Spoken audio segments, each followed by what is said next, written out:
સમાચારો જોઈએ વિસ્તારથી ને સૌથી પહેલા વાત કરવી છે ગોંડલની એ ગોંડલ જેની દોમદોમ સાહિબીના વિશ્વભરમાં દાખલા આપવામાં આવતા હતા ભગવતસિંહજીના પ્રજા વત્સલના દાખલા બેસાડવામાં આવતા હતા કે રાજા હોય તો આવા હોય અને જે રાજા પ્રજાને પોતાની રાજા માનતા એવા રાજા એવી આ ધરતી ગોંડલની અને એ ધરતી ઉપર અત્યારે તમે જુઓ શું થઈ રહ્યું છે ગોંડલનું જાણે કે નામ રોડવા પર કેટલાક તત્વો આવી ગયા હોય એવું લાગી રહ્યું છે અને ગોંડલના આ જળહળતા ઇતિહાસ ઉપર એક કાળો ડાઘ લગાડવામાં આવતો હોય એવું લાગી રહ્યું છે અને એનું જ એક કારણ એનો જ એક બોલતો દાખલો એનો જ એક બોલતું ઉદાહરણ છે અને એ છે આ રાજકુમાર જાટનું મૃત્યુ કેવી રીતે થયું છેલ્લા કેટલાય દિવસોથી આ સવાલ ઘોળાઈ રહ્યો છે પોલીસ અકસ્માતમાં ખપાવી રહી હોવાનો આરોપ લગાવવામાં આવી રહ્યો છે હવે તો એના રાજકુમારના પિતાની સાથે સાથે હવે જાટ દ્વારા પણ જાટ સમાજ દ્વારા અને એની સાથે સાથે હવે રાજસ્થાનના મંત્રીઓ સાંસદો પણ કહી રહ્યા છે કે સીબીઆઈ તપાસની માંગ થવી જોઈએ સ્થાનિક પોલીસ પર ગોંડલના રાજકારણ ઉપર જયરાજસિંહના પરિવાર પર આરોપ લાગી રહ્યો છે કે આ હત્યા છે અને પોલીસ હત્યારાઓને છાવરી રહ્યાના આરોપ લાગી રહ્યા છે रतनलाल दोनों को बुरी तरीके से उन्होंने पीटा है। वीडियो जारी किया कुर्सी पे बिठाते हुए, उसके बीच का जो वीडियो कट है आप देखना उसको, अगर जारी करना पुलिस को तो पूरा वीडियो जारी करें तो पता लगेगा क्या। उसके बाद बच्चा 11:15 बजे उन्होंने छोड़ा वहाँ से रात को, और उसके बाद 9 तारीख को ये बताया गया 8 तारीख की रात को कि 4 तारीख को उसकी बॉडी मिली है। वहाँ की लोकल पुलिस कोई सपोर्ट नहीं कर रही। उन्होंने कहा कि इस विधायक के नाम लिख रहे हो आप, इसके लड़के का, तो इसका नाम हटाओ तो हम आपकी कार्रवाई करते हैं। फिर वो आदमी एसपी साहब के पास गया और एसपी साहब ने थाने में फ़ोन करके कहा और एंडोर्स किया। उसके बावजूद 3 बजे तक, सुबह की मॉर्निंग 3 बजे तक उसको 5 तारीख को बिठाए रखा है।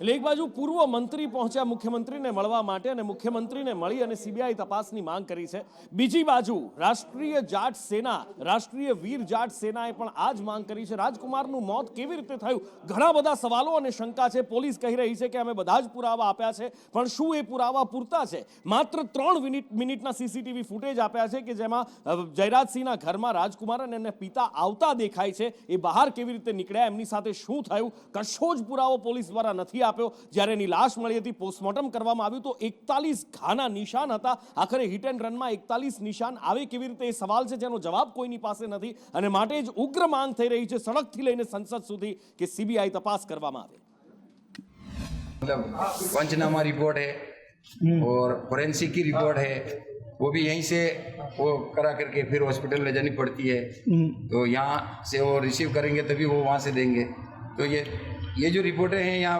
पीएनएस से जो पंचनामा हुआ है मेरे बच्चे का किस तरह से हुआ है कौन लोग थे उस समय क्या वो कपड़े पहने हुए था और फिर वो कपड़े कहाँ गए क्या हॉस्पिटल से तो बॉडी दी तो मेरे को कोई कपड़े वपड़े दिए नहीं थे और यहाँ किस हाल में वो बच्चा मिला तो ये यहाँ से डिटेल पता यहीं से चलेगा वो चीज़ें देखिए मैं कोर्ट में तो यहाँ से हाई कोर्ट और सुप्रीम कोर्ट तक जाऊँगा और मेरी डिमांड ये रहेगी कि इसकी सीबीआई से એટલે ગોંડલમાં જે પાટીદાર દીકરાને માર મારવામાં આવ્યો ગોંડલમાં કાયદો વ્યવસ્થા કથળી ગઈ છે જાણે કે તળિયે પહોંચી ગઈ છે એવી હાલત થઈ ગઈ છે અને ત્યારે એક બાજુ વરુણ પટેલ બહાર આવ્યા છે બીજી બાજુ ધર્મેશ બુટાણી સમાજના અગ્રણી છે ધર્મેશ બુટાણી એ પણ બહાર આવ્યા છે મીડિયાની સામે આવ્યા છે અને એમના દ્વારા પણ જલદ પ્રશ્નો ઊભા કરવામાં આવ્યા છે ને એમના દ્વારા સનસનીખેજ આરોપ પણ લગાડવામાં આવ્યા છે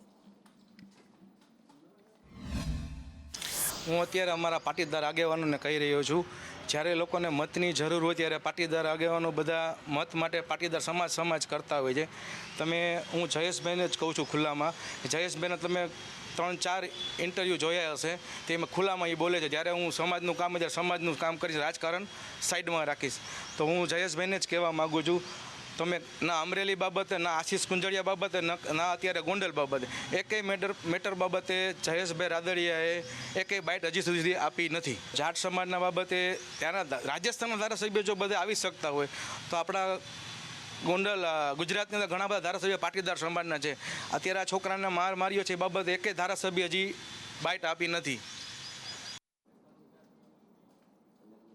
અને મોરબીમાં લાગેલા હોર્ડિંગ્સ અત્યારે ચર્ચાનો વિષય બન્યા છે આ એ હોર્ડિંગ છે જે આવતા જતા દરેકનું ધ્યાન મોરબીમાં તો ખેંચી જ રહ્યા છે પણ આખા ગુજરાતમાં ચર્ચાનો વિષય બન્યા છે કૃષ્ણા મારી સાથે છે કૃષ્ણા સાથે વાત કરીએ કૃષ્ણા શશી થરૂરે એક વાત કરી હતી you can please openly in India જે વાત એમણે કરી હતી અને એ જ વાત અત્યારે અહીંયા દેખાય છે. એક કુટેવ છે આ, અને એ કુટેવ દૂર કરવાના ઘણા પ્રયત્નો થયા છે પણ એ ન થઈ શક્યું. અને હવે મોરબી નગરપાલિકા, હવે મહાનગરપાલિકા, પણ મોરબી મહાનગરપાલિકાએ આ એક અનોખો પ્રયોગ હાથ ધર્યો છે. કેવા પડઘા એના પડી રહ્યા છે? જી બિલકુલ. ઉપર આપણે વારંવાર જોઈએ છે કે સરકાર દ્વારા, તંત્ર દ્વારા એ રિક્ષાની પાછળ હોય મોટા મોટા બોર્ડ લગાવવામાં આવે છે, હોર્ડિંગ્સ લગાવવામાં આવે છે, કહેવામાં આવે છે, જાગૃતિ ફેલાવવાનો પ્રયાસ કરવામાં આવે છે કે જાહેરમાં ગંદકી ન ફેલાવો, શૌચક્રિયા ન કરો, પરંતુ તેમ છતાં પણ લોકો સુધરતા નથી. અને મોરબી મહાનગરપાલિકાએ એક નવતર પ્રયોગ હાથ ધર્યો છે અને આ પ્રયોગમાં એવું છે, દાઉદી પ્લોટ વિસ્તારમાં ફોટોસ ક્લિક કરવામાં આવ્યા છે કે જેમાં જે લોકો જાહેરમાં લઘુશંકા કરી રહ્યા છે એમના ફોટો ક્લિક કરવામાં આવ્યા અને એ બોર્ડ બનાવીને, હોર્ડિંગ બનાવીને, બેનર બનાવીને જાહેરમાં મૂકવામાં આવ્યા છે. જો કે એ લોકોના ચહેરાઓ જાહેર કરવામાં નથી આવ્યા, એટલે એટલી શરમ તો મહાનગરપાલિકા પણ રાખી રહી છે, પરંતુ એ લોકોને શરમ નથી. અને પરિણામે આ મહાનગરપાલિકાએ એ લખ્યું પણ છે કે જો હવે તમે પણ આવું લઘુશંકા કરશો તો ચેતી જજો, કારણ કે તમારા ફોટા ક્લિક થશે અને જાહેરમાં મૂકવામાં આવશે, બેનર મૂકવામાં આવશે, 50 થી 500 રૂપિયાનો દંડ પણ ફટકારવામાં આવશે અને સાથે સાથે તમારી આબરૂના ધજાગરા પણ આવી રીતે જાહેરમાં ઉઠશે. એટલે એવું કહેવાય છે કે જ્યારે લાતો કે ભૂત બાતો સે નહીં માનતે ત્યારે કંઈક આવું કરવું પડે છે. અહીંયા લાતો તો નથી પડી રહી, પરંતુ આબરૂના ધજાગરા ઉડે એવી ચોક્કસ એક નવતર પ્રયોગ મોરબી મહાનગરપાલિકાએ કર્યો છે. નુપુર અને લાતો કે ભૂત કૃષ્ણા કહ્યું, વાતો સે નહીં માનતે, અને એટલા માટે જ લાત ઉપાડવાનો વારો આવ્યો છે. વસ્ત્રાલમાં જે થયું એ પછી ગૃહ વિભાગ, પોલીસ બધા જ હચમચીને રહી ગયા. અને જાહેરમાં જ્યારે આવી રીતના ગુંડાગર્દીનો ખેલ ખેલાતો હોય, પોલીસની આબરૂનું સરેઆમ ચીરહરણ થઈ જતું હોય, સ્વાભાવિક રીતે પોલીસ જાગે, ગૃહ વિભાગ જાગે અને પછી ડિમોલિશન શરૂ થયું છે. પછી એ શું બુટલેગર કે શું લુખ્ખાઓ કે શું ગુંડાઓ, કોઈને પણ છોડવામાં નથી આવી રહ્યા. લિસ્ટ બની ચૂક્યું છે અને એક એકને શોધીને એક એકની ગેરકાયદેસર પ્રોપર્ટી, ગેરકાયદેસર બાંધકામ શોધવામાં આવી રહ્યા છે. અને એના ઉપર ક્યાંક દાદાનો હથોડો ચાલી રહ્યો છે, ક્યાંક દાદાનું બુલડોઝર ચાલી રહ્યું છે. અને આજે બીજો દિવસ છે. કચ્છ, સાબરકાંઠા, અમદાવાદ, વડોદરા, સુરત, જુનાગઢ, ગુજરાતના બધા જ ખૂણામાં દાદાના બુલડોઝર અને હથોડા ચાલી રહ્યા છે.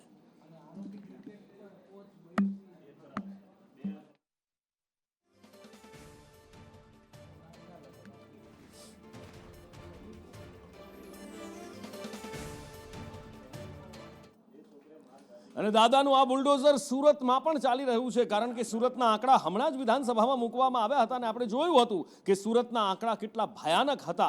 ગલીએ ગલીએ અહીંયા લુખ્ખાઓ, ગલીએ ગલીએ અહીંયા દાદાઓ, ગલીએ ગલીએ અહીંયા આગળ ભાઈ ઊભા થઈ ગયા છે. અને એ જ બધાને અત્યારે પોલીસ એમની औकात બતાવી રહી છે. બુલડોઝર પહોંચ્યું એક બુટલેગરના ઘરે કે જેનો આતંક હતો અને એ બુટલેગરના ટીન ટપ્પર સાફ કરી દેવાયા.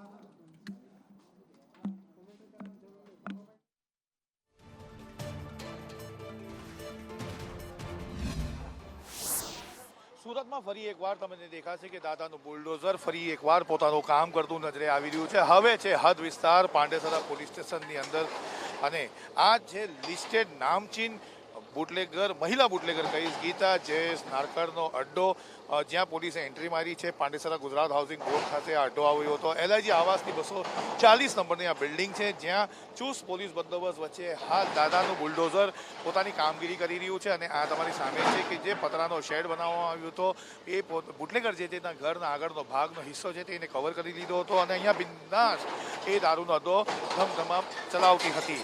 મહત્વની વાત છે કે આપણે ગત ફેબ્રુઆરી મહિનામાં આપણે વાત કરી રહ્યા છીએ ત્યારે અહીંયા સ્ટેટ મોર્નિંગ સેલની રેડ પણ પડી હતી, જેના અંદર 24 લાખથી વધુનો મુદ્દામાલ સાથે દારૂનો જથ્થો પકડાયો હતો. ત્યારે ખબર પડી હતી કે ગીતા બુટલેગર અહીંયા મોટો અડ્ડો ચલાવી રહી છે. પોલીસે હાલ જે કામગીરી કરી રહી છે તે 100 કલાકનું અલ્ટિમેટમ આપ્યું હતું, ત્યાર પછી આ કામગીરી શરૂ કરવામાં આવી હતી. અને હાલ તમારા સામે છે કે આ કામગીરી હજુ પણ પૂરજોશમાં અહીંયા ચાલી રહી છે. સવારથી આજે આપણે જોઈ રહ્યા છીએ તો આ 5મી જગ્યાએ હવે દાદાનું બુલડોઝર સુરત શહેરના અંદર પોલીસ દ્વારા ઉપયોગ કરવામાં આવ્યો છે અને સાથે સુરત મહાનગરપાલિકાની ટીમની હાજરી ઉપસ્થિતિમાં દેખાઈ રહી છે. કેમેરા પર્સન અજીત પટેલ સાથે આઝમ સાલે, સંદેશ news, Surat.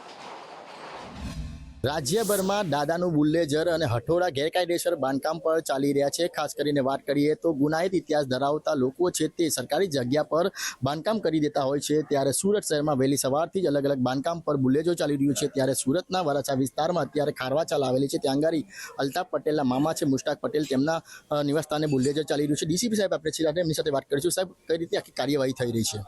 Surat crime branch દ્વારા એક અલ્તાફ પટેલને ત્યાં પરમ દિવસે કોમ્બિંગ હાથ ધરવામાં આવ્યું હતું. અલ્તાફ પટેલ વિરુદ્ધ અગાઉ ગુસ્સેટોક, મકોકા જેવા સિરિયસ ઓફેન્સ દાખલ થયેલા હતા. આ સિવાય પણ એના વિરુદ્ધ ઘણા બધા હિનિયસ ક્રાઇમ દાખલ થયેલા છે. એને પરમ દિવસે જે ડીજી સાહેબ દ્વારા 100 કલાકમાં આરોપીઓને ઓળખી અને એક જે મુહિમ હાથ ધરવામાં આવી છે એના સંધાને એને પણ તપાસવામાં આવેલા હતા.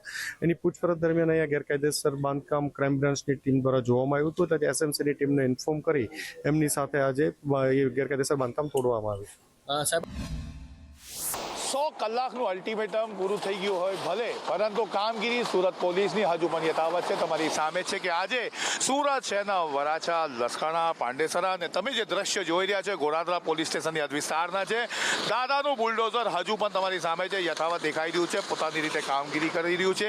આ જગ્યા ખરેખર જોવા જાય તો બુટલેગરો દ્વારા કબજો કરવામાં આવ્યો હતો અને આ જગ્યાના કારણે હત્યાનો પ્રયાસ સુધી મામલો પહોંચી જતો હતો. તેને ધ્યાનમાં રાખીને હવે ગોરાદરા પોલીસે આ જગ્યા પર ડિમોલિશનની કામગીરી શરૂ કરી છે. મહત્વની વાત જે છે કે ચંદ્રકાંત ઉર્ફે જે લાલા તરીકે ઓળખાય છે તેનો ધાક ધમકી અને મારામારી સહિતના ગુનાઓમાં સામેલ હતો. બંને બુટલેગરો વચ્ચે ગેંગવોર થતા હતા, જેમાં માનજી ચૌધરી પર પ્રોહિબિશન સહિતના હત્યાની કોશિશના 8 ગુના છે. ચંદ્રકાંત ઉર્ફે લાલા વિરુદ્ધ પ્રોહિબિશન સહિત હત્યાની કોશિશના 9 ગુના છે. અને એક જ દિવસમાં 4 જગ્યા ડિમોલિશન, એટલે કે હજુ પણ પોલીસની એક જ વાત છે, કાયદામાં રહેશો, ફાયદામાં રહેશો. સાહેબ આજે પૂછીશ, અહીંયા શું કામગીરી ચાલી રહી? અત્યારે ગોડાદરા પોલીસ સ્ટેશન વિસ્તારમાં જે ગોડાદરા ડિંડોલી બ્રિજ છે એમાં એકદમ બ્રિજની વચ્ચોવચ્ચ નીચેના ભાગે એક બાંધકામ હતું કાચું. એ કાચા બાંધકામમાં અવારનવાર અમને ફરિયાદો મળતી હતી કે લોકો બેસી રહીને લોકોને પરેશાન કરે છે. રાતના સમયમાં અહીંયા અવાવરૂ જગ્યા તરીકે ઉપયોગ કરી અને જ્યારે અહીંયા લાઇટની વ્યવસ્થા નથી ત્યારે ચોરી ચપાટીના પણ બનાવ બને છે. આ બધી વસ્તુઓને ધ્યાનમાં રાખી અને આ તમામ જે બાંધકામ છે જે સરકારી જમીન ઉપર કરવામાં આવ્યું છે એની જાણ અમે એસએમસીને કરી. એસએમસીએ કન્ફર્મ કર્યું કે આ ગેરકાયદેસર બાંધકામ છે, એથી અત્યારે એસએમસીની ટીમ અત્યારે તોડવા માટે આવી છે. અને એટલે એક બાજુ ઇન્દ્રનીલભાઈ કહી રહ્યા છે કે હવે એક્શનમાં કેમ ના આવ્યા, લુખાઓ કેટલીક જગ્યાએ બેફામ બન્યા છે, પણ નેતાઓ પણ એમના બોલના કારણે પ્રચલિત થઈ રહ્યા છે, મીડિયાની સુર્ખી બટોરી રહ્યા છે. અને આવા જ એક નેતા છે જૂનાગઢના એક કોર્પોરેટર કે જેમના દ્વારા દાદાગીરી કર્યાના આરોપ લગાડવામાં આવ્યા છે. અને આરોપ કોન્ટ્રાક્ટરના દ્વારા લગાવવામાં આવ્યા છે. કોન્ટ્રાક્ટર દ્વારા કહેવામાં આવ્યું છે કે કોર્પોરેટર જયેશ બોઘરાએ મારી સાથે ગેરવર્તન કર્યું છે, મારીને તોડી નાખવાની ધમકી આપી છે. શું હતો આ મુદ્દો, શું થયું એ જુઓ.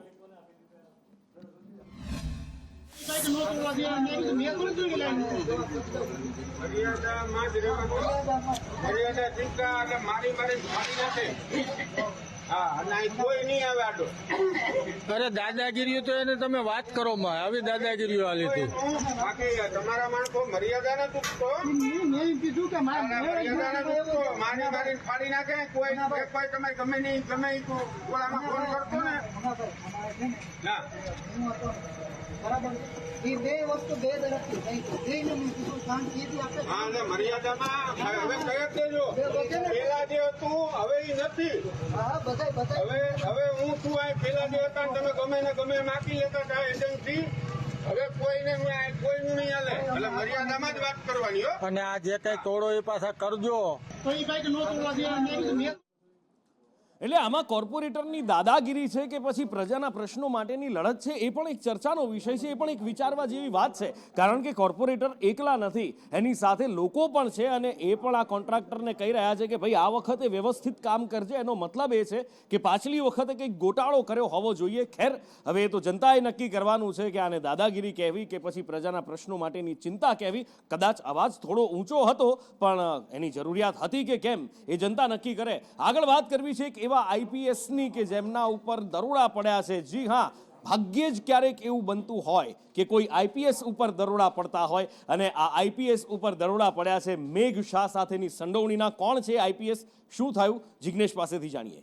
અનુપુર પહેલાં પણ વિવાદમાં આવી ચૂકેલા રવિન્દ્ર પટેલના ઘરે અને તેમની સાસરીમાં તથા તેમની સાથે સંકળાયેલા લોકોના ત્યાં અત્યારે સેબીની તપાસ ચાલી રહી છે. સેબીની તપાસ દરમિયાન એ હકીકત સામે આવી કે ગુજરાત એટીએસ અને સાથે જ જે ડીઆરઆઈએ મેઘ શાહ કે જે પાલડીમાં તેના ઘરેથી કરોડો રૂપિયાનું સોનું અને રોકડ રકમ કબજે કર્યા હતા, તેમાંથી મેઘ શાહ સાથે તેમનું કનેક્શન નીકળ્યું છે રવિન્દ્ર પટેલનું. અને તે રવિન્દ્ર પટેલના કનેક્શનમાં હવે એટીએસ જે છે તે સેબી પણ જોડાઈ છે. અને સેબી એટલા માટે જોડાઈ છે કે જે શેરમાં રોકાણ કરવામાં આવ્યું હતું, જે શેરના ભાવ ઊંચા કરી અને અચાનક જ આખું કૌભાંડ આચરવામાં આવ્યું હતું, જેમાં મેઘ શાહ અને તેના પિતાની સંડોવણી હતી. તેમાં રવિન્દ્ર પટેલનો પણ હાથ હોઈ શકે છે અને તે જ મામલે હવે જે તપાસ અલગ અલગ ગામડાઓમાં ચાલતી હતી, એટલે કે જે રવિન્દ્ર પટેલના ઘરે રોદરા ગામ તથા તેના સાસરી ગલુડિયા જે અલગ અલગ જગ્યાએ તપાસ ચાલતી હતી, તે તપાસ હવે અમદાવાદ ખાતે પણ પહોંચી છે. તો બીજી તરફ ડીએન પટેલ કે જે રવિન્દ્ર પટેલના પિતા છે અને રિટાયર્ડ આઈજીપી છે, તેમની પણ પૂછપરછ સેબીએ કરી છે અને હવે આ આખા કેસમાં જે સેબીની તપાસ છે તેમાં કેટલા મહત્વના પુરાવા મળે છે, કેટલા કરોડના કે કેટલાના વ્યવહારો સામે આવે છે અને જો આ બે વ્યવહારો બેનામી અથવા તો તેના કોઈ પણ યોગ્ય પુરાવા નહીં આપી શકે તો આગામી સમયમાં આઈપીએસ રવિન્દ્ર પટેલની જે તકલીફો છે તે વધી શકે છે. અને હવે વાત કરવી છે નશાના એ સોદાગરોની જે ગુજરાતના યુવા ધનને બરબાદ કરવાની નેમ લઈને બેઠા છે. ડ્રગ્સના એ સોદાગરો કે જે ઠેકાણે બિલાડીના ટોપની જેમ આવા નશાના સોદાગરો ફૂટી નીકળ્યા છે, થોડા કમતા ફાયદા માટે ક્યાંય પણ કોઈને પણ એ બરબાદ કરવા આમાદા હોય છે. અને આવી જ એક મહિલા અને સગીર જેમની પાસેથી રાજકોટમાંથી ડ્રગ્સ મળ્યું છે, મયુર પાસેથી જાણીએ. મયુર, રેલવે સ્ટેશન એટલે કે જંકશન પાસેથી રેલવે એસઓજી છે તેમના દ્વારા એમની ડ્રગ્સનો જથ્થો જે છે તે ઝડપી પાડવામાં આવ્યો છે. કુલ 19 લાખથી વધુ રૂપિયાનો ડ્રગ્સ જે છે તે ઝડપવામાં આવ્યો છે.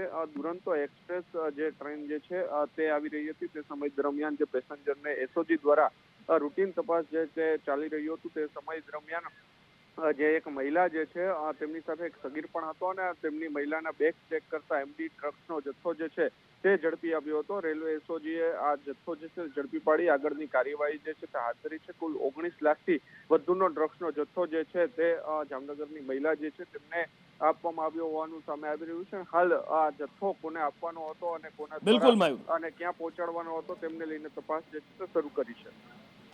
જે ભગવા કપડાં પહેરી અને સમાજનો દુરુપયોગ કરે એ સાધુ નથી. આ શબ્દો છે ગુજરાત હાઈકોર્ટના. જી હા, આખરે એક ન્યાયાધીશ દ્વારા આવા શબ્દોનો પ્રયોગ કેમ કરવામાં આવ્યો, એક ન્યાયાધીશ આવા શબ્દો કોના માટે અને કેમ બોલ્યા, દિવ્યા પાસેથી જાણીએ.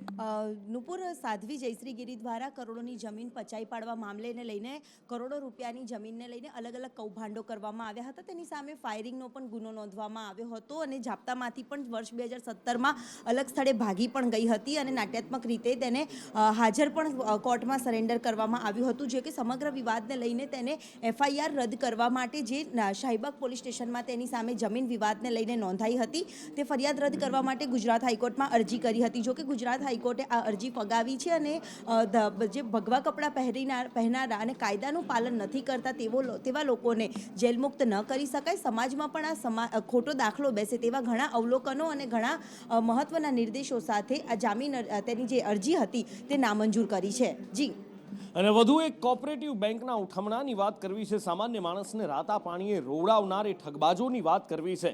વડોદરામાંથી આ વખતે સામે આવ્યું છે કે જેમાં કોઓપરેટિવ સોસાયટીએ ઉઠમણું કર્યું છે અને રોકાણકારો રાતા પાણીએ રોઈ રહ્યા છે. 150થી વધુ ખાતેદારોના પૈસા ફસાઈ ગયા છે. પૈસા ઉપાડવા જતા અધિકારીઓ ગાયબ થઈ ગયા છે. જવું તો જવું ક્યાં, કરવું તો કરવું શું, એ કંઈ જ અત્યારે આ લોકોને નથી સમજાઈ રહ્યું.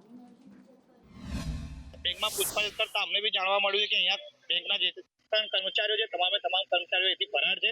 સંજય ચૌધરી કહીને કોઈ અધિકારી બીજી જગ્યાએથી અહીંયા આવ્યા છે અને તમામ એજન્ટોમાંથી મીટિંગ લઈ રહ્યા છે અને મીટિંગ લીધા પછી નવી કમિટી બનાવીને પૈસા આપવા કે નહીં અને પૈસા છે કે નહીં એની જાહેરાત કરવાના છે. ત્યારે પ્રથમ તબક્કે જોતા અમને એવું ખબર પડી રહી છે કે સંપૂર્ણપણે બેંકના તમામ અધિકારીઓ ઉઠામણું વર્ષો જૂની છે, પરંતુ હાલ બેંક ઉઠી ગઈ કેવા વાવર જે આવે છે તમારા તરફથી બધા એ સદંતર ખોટા છે.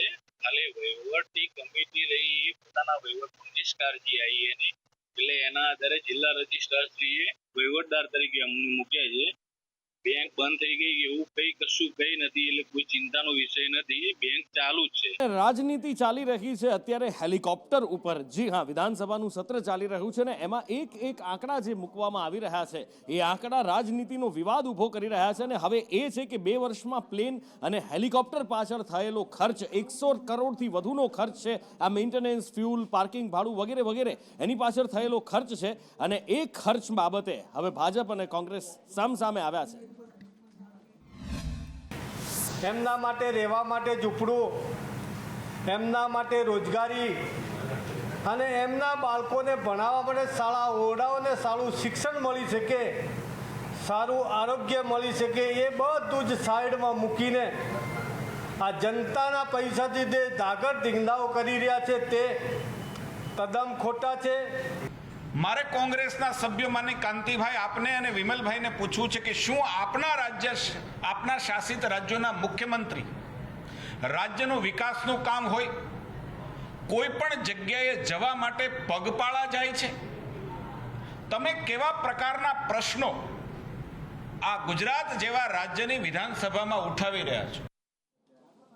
કેન્દ્રીય ગૃહમંત્રી અમિત શાહે આજે સંસદ ભવનમાં રીતસરની ફટકાબાજી કરી હતી, જબરજસ્ત બેટિંગ આજે કરી. સૌથી પહેલા તો શહીદોને તેમણે નમન કર્યા હતા, જે યુદ્ધમાં ખપી ગયા, દેશની રક્ષા માટે જે ખપી ગયા હતા. એ શહીદોના બલિદાનને તેમણે બિરદાવ્યું હતું, એ શહીદોના બલિદાનને તેમણે નમન કર્યું હતું. અને એ પછી એક વાત, પછી એ નક્સલવાદ હોય કે આતંકવાદ હોય, દરેક ઉપર તેમણે ખુલીને વાત કરી અને વિપક્ષ પર જબરજસ્ત ચાબખા વીંચ્યા.